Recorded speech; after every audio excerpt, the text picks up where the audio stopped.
আসসালামু আলাইকুম। আজকে আমরা বানাচ্ছি সোয়াবিন দিয়ে কাবাব।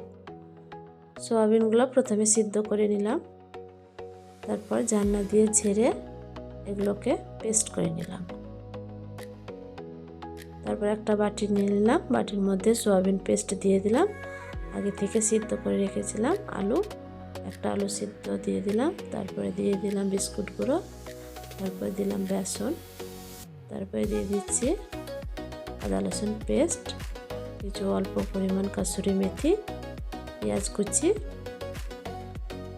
কাঁচা লঙ্কা কুচি, ধনিয়া পাতা কুচি দিয়ে দিলাম। তারপর দিয়ে দিলাম স্বাদ মতন লবণ, স্বাদ মতন চিনি।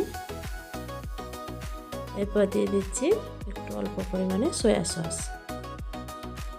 হাত দিয়ে ভালোভাবে এটাকে মেখে নিলাম। এরপর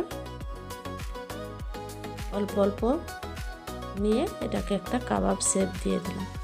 দেখেন এখানে আমার সম্পূর্ণ কাবাবটা হয়ে গেছে, রেডি।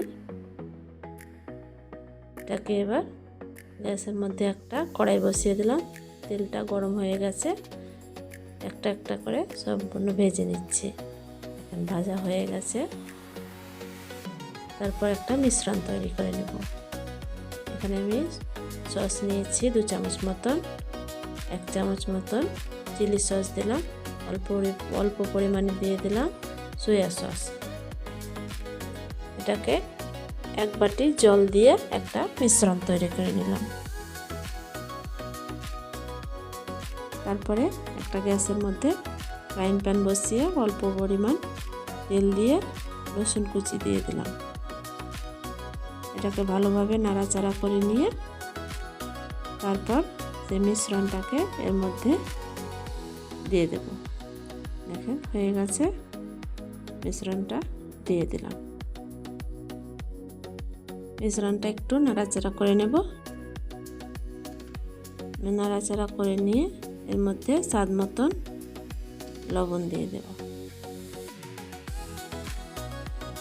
স্বাদ মতন লবণ দিয়ে দিলাম, আর অল্প পরিমাণে চিনি দিয়ে দেব। তারপর একটু নাড়াচাড়া করে নিয়ে এর মধ্যে কাবাবগুলো দিয়ে দেব। কাবাবগুলো দিয়ে দিলাম, একটু হাতা দিয়ে নাড়াচাড়া করে নিলে কাবাবগুলো রেডি।